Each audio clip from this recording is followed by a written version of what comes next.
Good morning student, welcome back again. आप लोगों का हमारे चैनल के ऊपर बहुत बहुत स्वागत है।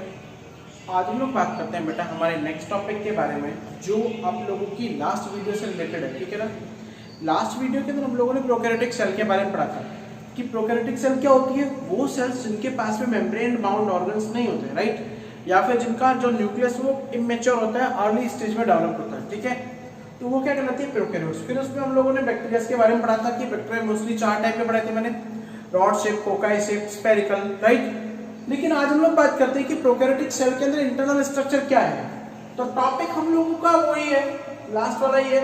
सब टॉपिक आज हम लोग सेल एनवेलप और इसका मॉडिफिकेशन पढ़ेंगे, राइट। सेकंड टॉपिक आता है आपका राइबोसोम्स और इंक्लूजन बॉडी, क्योंकि उसकी प्रोकैरियोटिक सेल की स्ट्रक्चर के अंदर यही मेन रीजन होता है। सुनिएगा ये वीडियो क्या कह रही है, लाइन क्या कह रही है। आप लोगों की कंप्लीट वीडियो बेटा एनसीईआरटी के ऊपर बेस्ड है। ठीक है, मैंने आप लोगों को बताया था कि जो बच्चे नीट का या एम्स का प्रिपरेशन करना चाहते हैं, आप लोग अपनी एनसीईआरटी को बेटा बिल्कुल नीट एंड क्लीन, यानी कि अपना दिमाग के अंदर कंप्लीट बिठा के रखिएगा, उससे बाहर आपका कुछ भी नहीं जाता है। ठीक है, अब हम लोग बात करते हैं सबसे पहले कि मोस्ट प्रोकैरियोटिक सेल्स बैक्टीरिया। ये पीके सेल बेटा कोई पीके मूवी वाली नहीं है। ठीक है, कहीं आप लोग मूवीज का सोच लो। Most prokaryotic cell bacteria how the chemically complex मतलब कि उनका जो सेल एनवेलप है, एनवेलप का मतलब होता है घेरा गया स्थान। ठीक है, सेल्स का घेरा गया स्थान, यानी कि सेल्स को जो सराउंड करके रख रहा है वो क्या है, cell envelope is chemically complex cell envelope, यानी कि इसका जो सेल एनवेलप है वो केमिकली कॉम्प्लेक्स है, केमिकल से मिलकर बना हुआ है। The cell envelope have 3 tightly packed. Tightly packed word का मीनिंग क्या है, एक दूसरे से डेंसली बेटा वो जुड़ी हुई है। एक दूसरे से क्या है, डेंसली जुड़ी है, लेयर्स। ठीक है, सबसे पहली जो है the outer most layer is glycocalyx. सबसे बाहर वाली लेयर जो होती है वो किससे बनी होती है बेटा, ग्लाइकोकैलिक्स की बनी होती है। किससे बनी होती है, ग्लाइकोकैलिक्स की। ठीक है ना, फॉलोड बाय उसके अंदर अंदर कौन कौन सी होती है, cell wall and then the plasma membrane. उसके अंदर बेटा सेल वॉल होती है और सेल वॉल के अंदर जो लास्ट होती है वो क्या होती है आप लोगों की, प्लाज्मा मेम्ब्रेन। ऑल्दो अभी क्या करें देखिएगा, although the each layer of envelope perform, कि जो एनवेलप की हर एक लेयर है वो परफॉर्म करती है डिस्टिंक्ट फंक्शन। डिस्टिंक्ट फंक्शन मतलब अपने अलग अलग फंक्शन, सेपरेट फंक्शन। वर्ड की मीनिंग पे जाइएगा बेटा, आप लोग 11th में आ रहे हैं, ठीक है ना, हम लोगों को एडवांस स्टडी करना है। ठीक है, perform distinct function, right. Okay, तो ये क्या कह रहे हैं कि बैक्टीरिया की जो ये लेयर्स हैं, हम लोगों ने बोला कि केमिकली एनवेलप है। ठीक है ना, केमिकली टाइट लेयर है। बाहर वाली लेयर को आप लोग ग्लाइकोकैलिक्स लेयर बोलते हो, और उसके बाद वाली लेयर जो होती है उसको आप लोग बोलते हो क्या, सेल वॉल, और लास्ट जो इनर लेयर होती है उसको आप लोग प्लाज्मा मेम्ब्रेन बोलते हो। ठीक है ना, ये लेयर्स क्या करती है, ये लेयर अलग अलग फंक्शंस को परफॉर्म करती है। तीनों के फंक्शन अलग अलग है, लेकिन जब ये एक साथ हो जाती है, एक साथ जुड़ जाती है, तो combinedly they act as a single active unit. और कंबाइंडली किस फॉर्म में आ जाती है, एक सिंगल एक्टिव यूनिट के फॉर्म में आ जाती है। ठीक है ना, अभी क्या करें, मैंने यहाँ पर स्टार बनाया हुआ है, देखिएगा आप लोग। Bacteria can classified into 2 groups. ठीक है ना, अब इसके ब्याह के ऊपर बैक्टीरिया जो है इनको 2 ग्रुप में बांटा गया है। कौन कौन से, अब उन ग्रुप को किसने बनाया, उन ग्रुप को एक बेटा साइंटिस्ट आए थे, ग्राम। क्या आए थे, ग्राम। आप उन्होंने क्या किया बेटा, ग्राम स्टेनिंग का प्रोसीजर निकाला। ठीक है ना, अपना एक प्रोटोकॉल बनाया बैक्टीरियल सेल को क्या करने का, स्टेन करने का, कलर करने का। तो जो स्पीशीज बैक्टीरिया की बेटा, जो प्रजाति थी बैक्टीरिया की, उसने अगर जिसने डार्क कलर लिया, यानी कि जो अच्छे से कलर लेकर आए, ठीक है, वो तो कहलाए ग्राम पॉजिटिव, और जिन्होंने कलर नहीं लिया वो क्या कहलाए, ग्राम नेगेटिव। ठीक है ना, तो ग्राम ने क्या किया, बैक्टीरिया को सेल वॉल की बेस के ऊपर, सुनना मेरी बात, कई बार क्वेश्चन आता है कि ग्राम स्टेनिंग मेथड जो था वो किस बेस के ऊपर था। ठीक है, स्टेनिंग का मेथड था, लेकिन वो स्टेनिंग मेथड जो था वो जनरली आप लोगों के सेल वॉल के बेस के ऊपर था, यानी कि सेल वॉल के कंपोजिशन के बेस के ऊपर था। ठीक है, कि जिसके अंदर, यानी कि जिन्होंने, मैं आपको बताऊं कलर भी बताता हूं, ठीक है ना, जिन्होंने रेड और पिंक कलर लिया वो तो कहलाए ग्राम पॉजिटिव, और जिन्होंने पर्पल कलर लिया वो कहलाए ग्राम नेगेटिव बैक्टीरिया। ठीक है, अब बात कर रहे हैं आप लोगों को आगे कि ग्लाइकोकैलिक्स जो है differ in their composition. Glycocalyx जो है वो अपने कंपोजिशन में अलग अलग होता है। पहली लेयर की बात कर रहे हैं यहाँ पर ये, ठीक है ना भाई, कुछ में थिकनेस। अभी क्या करें कि ग्लाइकोकैलिक्स जो अपने कंपोजिशन में और अपने थिकनेस के बेस के ऊपर अलग अलग होता है। कुछ जो बैक्टीरिया होते हैं उनके अंदर ये क्या है कि बहुत लूज शीट, बहुत पतली एक लेयर के फॉर्म में होता है जिसे आप लोग स्लाइम लेयर बोलते हो। क्या बोलते हैं हम लोग? स्लाइम लेयर, ठीक है ना। और कुछ बैक्टीरिया में थिक लेयर के फॉर्म में होता है और थिक लेयर को आप लोग क्या बोलते हो? कैप्सूल। कैप मतलब कवर, जो क्या होता है बाहर की तरफ क्या करके रखता है? कवर बनाकर रखता है, ठीक है, कैप्सूल्स। ओके, अब बात करें हम लोग अगली लेयर की, सेल वॉल। सेल वॉल क्या है? जनरली मैंने बोला था कि हार्ड लेयर होती है। काम क्या होता है इसका? रेगुलरली अगर हम लोग इसकी वर्क की बात करें तो सेल वॉल जो डिटरमाइन द शेप, ये क्या करेगा? ऑफिशियली ये शेप को डिटरमाइन करता है, ठीक है, पहली बात। सेकंड थिंग इज देयर कि सेल वॉल जो है वो किसी भी बैक्टीरियल सेल वॉल के अंदर बेटा क्या करती है? वो प्रोटेक्शन को प्रोवाइड कराती है।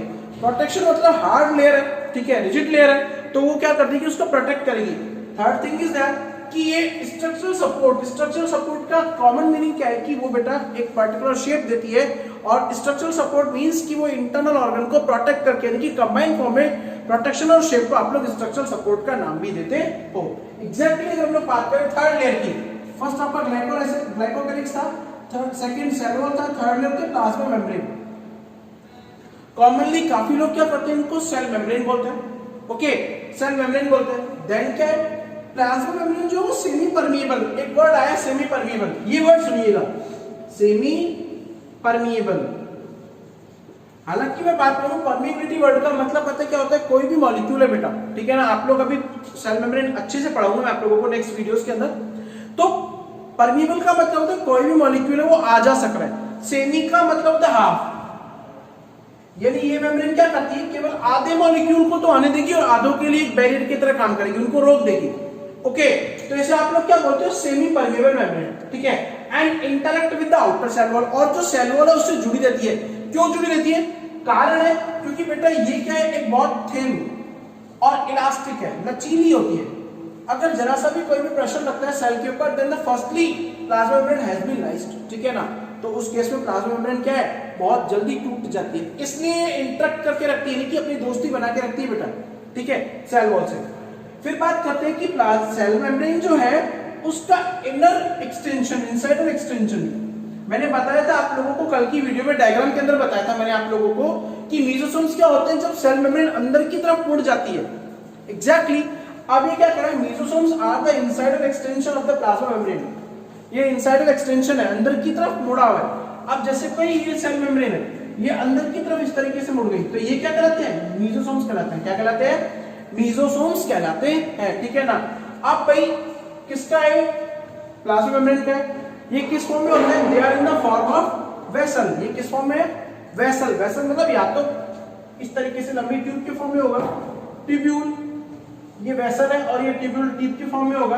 एंड लेमेली, या फिर एक पतली मेम्ब्रेन के फॉर्म में होता है। लेमेली होता है बेटा मेम्ब्रेन, क्या होता है? मेम्ब्रेन के फॉर्म में होगा। और ये क्या करता है? इसके फंक्शन याद रखिएगा बेटा, इंपॉर्टेंट है, सेल वॉल के फॉर्मेशन के अंदर काम आता है, ठीक है। सेल वॉल फॉर्मेशन में डीएनए को रेप्लिकेट कराने के काम आता है, ठीक है। रेस्पिरेशन में काम आता है, और सिक्रीशन करता है कुछ मटेरियल्स का। आई बात समझ में? क्या काम करता है? सेल वॉल फॉर्मेशन को डीएनए रेप्लिकेशन के अंदर काम आता है, रेस्पिरेशन में भी काम आता है। क्यों? क्योंकि ये गैसेस को स्टोर करके रखने का वर्क करता है, ठीक है। अब आता है सिक्रीशन में भी वर्क करता है। फिर आपका नेक्स्ट टॉपिक आता है राइबोसोम्स और इंक्लूजन बॉडी। बेटा ये 10 स्टार क्वेश्चन है, इंपॉर्टेंट है, बच्चे ध्यान दीजिएगा, क्योंकि यहाँ पर, ठीक है, सेल वॉल तो आप लोग सब पढ़ चुके हो भाई। प्लाज्मा प्रोकैरियोटिक सेल है, उसके अंदर 3 लेयर होती है, ग्लाइकोकेलिक्स, ठीक है, और आप लोगों का सेल वॉल और सेल मेम्ब्रेन, राइट। और सेल मेम्ब्रेन, ये सेल वॉल के बेस के ऊपर ग्राम ने 2 टाइप में बांटा, ग्राम पॉजिटिव और ग्राम नेगेटिव। ग्लाइकोकेलिक्स आउटर लेयर होती है जो शीट और स्लाइम लेयर के फॉर्म में होती है, आपने पढ़ा, ठीक है। सेल वॉल का काम क्या है? हार्ड लेयर है, प्रोटेक्शन देती है, प्रोवाइड सपोर्ट वगैरह प्रोवाइड कराती है, ठीक है ना। फिर सेल मेम्ब्रेन एक थिन सेमी परमेबल मेम्ब्रेन है, ठीक है। ये इसका अब जब अंदर की तरफ उड़ जाती है तो क्या बनाती है? मेसोसोम्स बनाती है। मेसोसोम्स वेसल्स, ट्यूब्यूल्स और लैमेली के फॉर्म में होते हैं, राइट। और ये क्या काम करते हैं? मेसोसोम्स सेल वॉल फॉर्मेशन का, डीएनए रेप्लिकेशन का, रेस्पिरेशन का और सिक्रीशन का वर्क करते हैं। लेकिन अब मेन मुद्दे का टॉपिक आता है राइबोसोम और इंक्लूजन बॉडी। इसे पढ़ने के बाद आप लोगों का जो प्रोकैरियोटिक सेल का स्ट्रक्चर है वो कंप्लीट हो जाएगा, ठीक है। राइबोसोम्स जो है वो राइबो प्रोटीन का, और सोम मतलब यूनिट, यानी प्रोटीन फॉर्मेशन वाली यूनिट होती है, ठीक है। लेकिन याद रखिएगा यहाँ पर ये बिल्कुल सेपरेटेड नहीं होते, ये प्रोकैरियोटिक सेल के अंदर क्या होता है? एसोसिएटेड फॉर्म में होते हैं, जुड़े हुए होते हैं, ठीक है। किससे? सेल मेम्ब्रेन से। क्यों? क्योंकि बेटा अपने आप में बहुत छोटी सेल है, ठीक है, तो सेल मेम्ब्रेन के साथ में चिपके हुए रहते हैं और इनका साइज जो है, कई बार साइज के बारे में क्वेश्चन आते हैं, हालांकि अभी तक तो नहीं आया लेकिन नीट में आ सकते हैं। तो साइज जो है 15 mm से 20 mm तक होता है। ओके, अच्छा, मोस्टली कौन से राइबोसोम होते हैं? याद रखिएगा 70S राइबोसोम्स होते हैं। कौन से होते हैं? 70S। एस क्या है? एस जो है स्वेटबर्ग यूनिट है, स्वेटबर्ग यूनिट, बस एस क्या है? स्वेटबर्ग यूनिट है, ठीक है। और ये 70S यूनिट जो है दो टाइप, लार्ज 50S और स्मॉल, दो, एक तो होती है लार्ज यूनिट और एक होती है स्मॉल। कैसे होती है बेटा? स्मॉल यूनिट ये होती है और लार्ज यूनिट उसके ऊपर कैप के फॉर्म में होती है। तो ये तो है बेटा 50S और ये 30S, ठीक है, इनके फॉर्म में होता है राइबोसोम्स। काफी लोग कहते हैं they are site for the protein synthesis, ठीक है, यहां पर सही लिखा हम लोगों ने, लेकिन कुछ लोग बोलते हैं they are the protein factory. अब भाई फैक्ट्री वर्ड जो है वो गलत है कहना। अब आपके दिमाग में क्वेश्चन आएगा, सर एक तो आप वैसे ही दिमागदारी हो, ठीक है ना, और ऊपर से गलत सलत और पढ़ा रहे। प्रोटीन फैक्ट्री, फैक्ट्री का मतलब होता है जहां पर प्रोडक्शन हो रहा है, प्रोडक्शन नहीं करता है। एग्जैक्टली मैं बात बताऊं बेटा, प्रोडक्शन कौन करता है? आपको मैंने एक दिन बताया था सेंट्रल डॉगमा, डीएनए से बनता है आरएनए और आरएनए से बनता है प्रोटीन। तो भाई ये अंकल जी करते हैं आरएनए, ठीक है, ना कि राइबोसोम। उसका कोई काम नहीं होता, वो तो एक बिचौला है, ठीक है, मीडिएटर, वो तो केवल साइट प्रोवाइड कराता है, इसलिए प्रोटीन सिंथेसिस की साइट है वो। याद रखिएगा, कंफ्यूजन अगर हो तो क्लियर कर देना, ठीक है। डीएनए से आरएनए, आरएनए से प्रोटीन। अच्छा, प्रोटीन बनाने के लिए साइट कैसे देगा बेटा? हमें पता है डीएनए से एमआरएनए बनता है, मैसेंजर आरएनए, मैसेंजर जानते हो ना सर, उसने कर दिया कान भरना जाके, तो डीएनए के कान भरता है, डीएनए की इंफॉर्मेशन लेके आता है ये, ठीक है। अब ये एमआरएनए क्या करा? शॉर्ट स्टैंड के ऊपर आकर, यानी कि शॉर्ट यूनिट के ऊपर आकर लग गया, बड़ी वाली यूनिट आकर इसको इसके कवर कर लेती है। फिर आता है टीआरएनए, ट्रांसफर आरएनए, जो क्या करता है? अमाइनो एसिड्स को लेके आता है और प्रोटीन का फॉर्मेशन करता है। चिंता मत करो, डिटेल में बायोमोलिक्यूल्स के अंदर पढ़ाएंगे हम लोग इसको, ठीक है।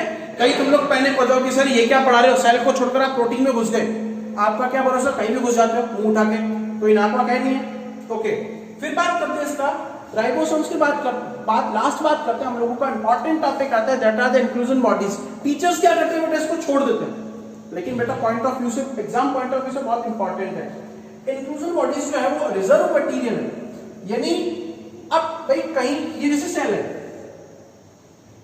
कहीं कहीं मटेरियल इकट्ठा हो गया तो ये ग्रुप बन जाता है, ठीक है। हम लोग नहीं होता, जैसे हम लोग किसी पार्टी में गेट टुगेदर में जा रहे हैं, ठीक है ना, अब भाई 4 औरतें इकट्ठा मिल गई, ग्रुप बन गया।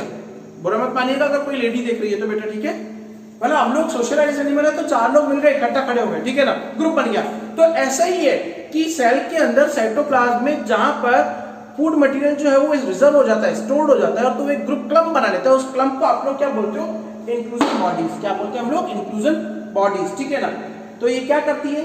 जनरली ये फ्री फॉर्म में होती है, कहीं भी घूमते तो वो चारों का ग्रुप है पंचायत करने के लिए, एक के पास गया, दूसरे के पास गया, तो ऐसा क्या है कि वो कहीं भी फ्री स्टेट में इधर उधर घूमता रहता है।